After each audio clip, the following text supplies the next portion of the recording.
मैं हाथ जोड़कर आपसे प्रार्थना करने के लिए आया हूं। मुझे कल से पंजाब में रहना है, इसके पहले महाराष्ट्र गया और दूसरे राज्यों में गया, दिल्ली में लगा रहा। राजीव भाई से हमारा भाइयों जैसा संबंध है, राजनीति का संबंध पीछे है। और मैं इसलिए कल से इनको खुद से फोन किया, मैंने कहा मैं आपकी सभा में आना चाहता हूं। हाथ जोड़कर विनती और प्रार्थना करने इसलिए आया हूं कि साथियों और दोस्तों, ये इस देश का अंतिम चुनाव है। अगर गलती से नरेंद्र मोदी चुनाव जीत गए तो इसके बाद इस देश के अंदर चुनाव नहीं होगा। याद रखना, पुतिन और किम जोंग का मॉडल इस देश के अंदर लागू होगा। ये चुनाव बाबा साहब डॉक्टर भीमराव अंबेडकर जी के संविधान को बचाने का चुनाव है। यह चुनाव दलितों को, पिछड़ों को, आदिवासियों को मिलने वाले आरक्षण को बचाने का चुनाव है। यह चुनाव भारत के अंदर चुनाव और अपने वोट की ताकत को बचाने का चुनाव है। इस बार अपना वोट बचाने के लिए वोट देना, यह कहने के लिए आया हूं।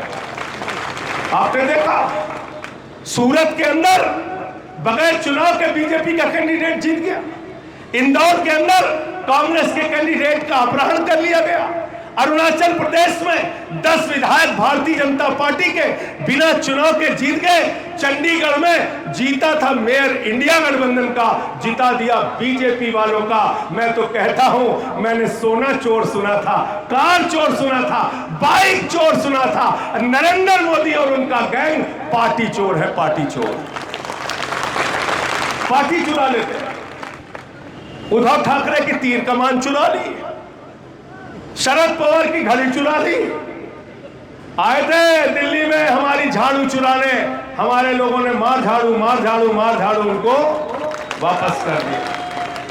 हमारे पार्टी के सबसे बड़े नेता, हमारे मुखिया अरविंद केजरीवाल को जेल में डाल दिया।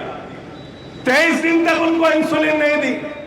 क्या गुना है अरविंद केजरीवाल का? यह कि दिल्ली के लोगों के लिए शिक्षा का इंतजाम करते हैं, यह कि बिजली और पानी फ्री देते हैं, यह कि बुजुर्गों को तीर्थ यात्रा कराते हैं, यह कि माताओं बहनों के लिए बस की फ्री यात्रा करते हैं। ये अरविंद केजरीवाल का गुनाह है। उनको आपने पकड़ के जेल में डाल दिया। अखिलेश यादव को आप सीबीआई का नोटिस डालते हैं। मनीष सिसोदिया को जेल में डाल दिया।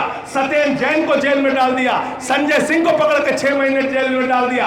तेजस्वी यादव को नोटिस, लालू यादव को नोटिस, वेस्ट बंगाल के सारे मंत्रियों को नोटिस, ममता बनर्जी के भतीजे को नोटिस, संजय रावत को जेल, सबको पकड़ के जेल में डाल रहे हो। राजीव राय के घर पे इनकम टैक्स का छापा मारा, ईडी का छापा मारा। इनसे सवाल पूछते थे कि अपनी पत्नी को 2000 रुपए क्यों दिए? अरे जिसके पत्नी होगी वही 2000 रुपए अपनी पत्नी को देगा। भाई मोदी जी, आपको पत्नी का सम्मान नहीं पता? माफ कीजिएगा मुझे, आपको नहीं पता पत्नी का सम्मान, आपको नहीं पता पति और पत्नी के रिश्तों के बारे में।